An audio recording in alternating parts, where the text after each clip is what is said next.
defender of Medina.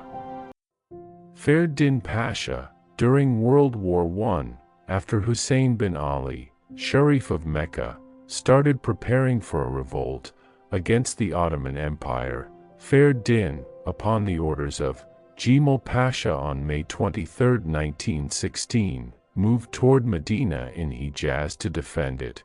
He was appointed the commander of the Hijaz Expeditionary Force. On July 17, 1916, Medina was besieged by the Arab forces, who revolted against the Ottoman Sultan and sided with the British against Ferdinand Pasha, but he stood his ground and defended the city. He also protected the single-track narrow-gauge Hijaz Railway from sabotage by the Hijazi army. Turkish garrisons of the isolated small train stations withstood the continuous night attacks and secured the tracks against increasing number of attacks. Around 130 major attacks in 1917, and hundreds in 1918, including more than 300 bombs on April 30, 1918. With the withdrawal of the Ottoman Empire from the war with the Armistice of Mudros between the Ottoman Empire and the Allies of World War I, on October 30, 1918, it was expected that Ferdinand would also surrender. But he refused to do so and rejected the armistice. During the siege of Medina, Ferdinand sent the sacred artifacts and manuscripts of Medina to Istanbul in order to protect them from seizure. Most of the manuscripts were returned to Medina by the Ottoman Empire and are now in libraries in the city, while the rest remain in the Topkapi Palace in Istanbul. According to eyewitness memoirs of Turkish author Feridun Kandemir, who was a Red Crescent volunteer of that time in Medina, one Friday in the spring of 1918, after prayers in Masjid al-Nabawi, Ferdinand addressed the troops. "Soldiers, I appeal to you in the name of the Prophet, my witness. I command you to defend him and his city to the last cartridge and the last breath, irrespective of the strength of the enemy. May Allah help us, and may the prayers of Muhammad be with us.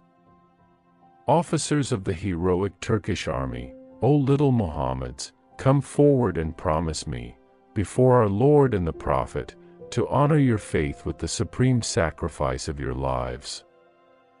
Ferdinand Pasha had said that he had a vision in a dream that the Prophet Muhammad had ordered him not to submit.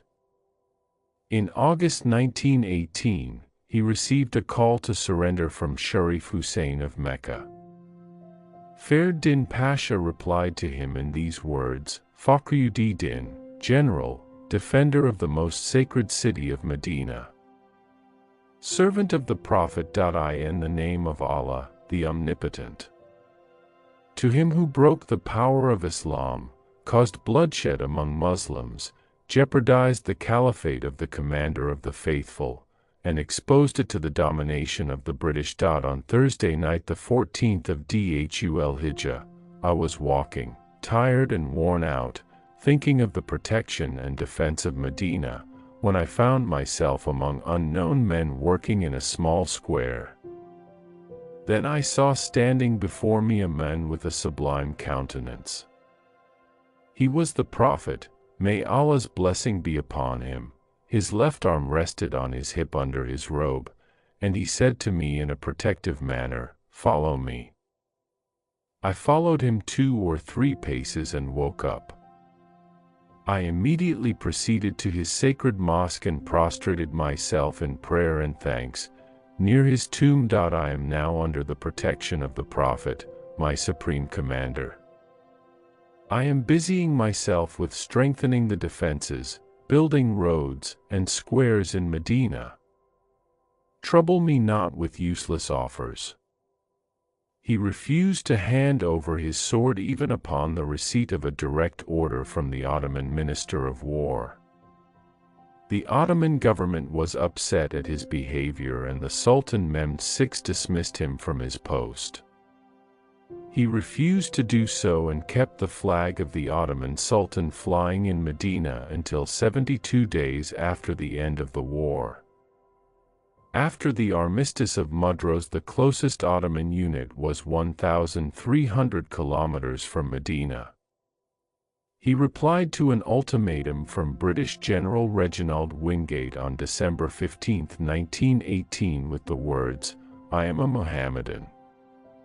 I am an Ottoman. I am the son of Bayer Bey. I am a soldier." Ferdinand was arrested by his own men and brought to Abdullah on January 9, 1919 at Bur Darwish. Abdullah entered Medina shortly after the surrender, followed by Ali, who entered the city on February 2, 1919. Life after war.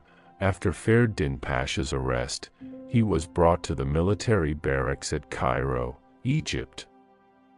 Later he was transferred to Malta, where he lived as a prisoner of war until 1921. After his release, he joined the Turkish forces under the command of Mustafa Kemal Ataturk and fought against the Greek and French armies occupying Anatolia.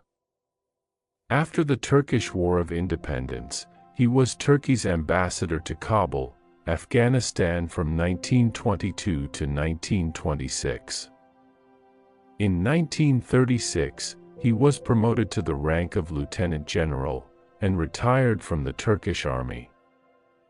Ferdinand Pasha died on November 22, 1948, after suffering a heart attack during a train trip in the vicinity of Eskişehir. According to his wishes, he was buried in the Asian Cemetery in Istanbul. Legacy. In December 2017, Abdullah bin Zayed Al Nahyan, Foreign Minister of the United Arab Emirates, sparked a diplomatic rift with Turkey by sharing a post on his personal social media account aimed at exposing Ferdinand and his forces for stealing manuscripts from Medina, among other crimes against the local population during the siege. In response, Turkish President Recep Tayyip Erdogan called the foreign minister ignorant and said, "Some impertinent man sinks low and goes as far as accusing our ancestors of theft. What spoiled this man? He was spoiled by oil, by the money he had.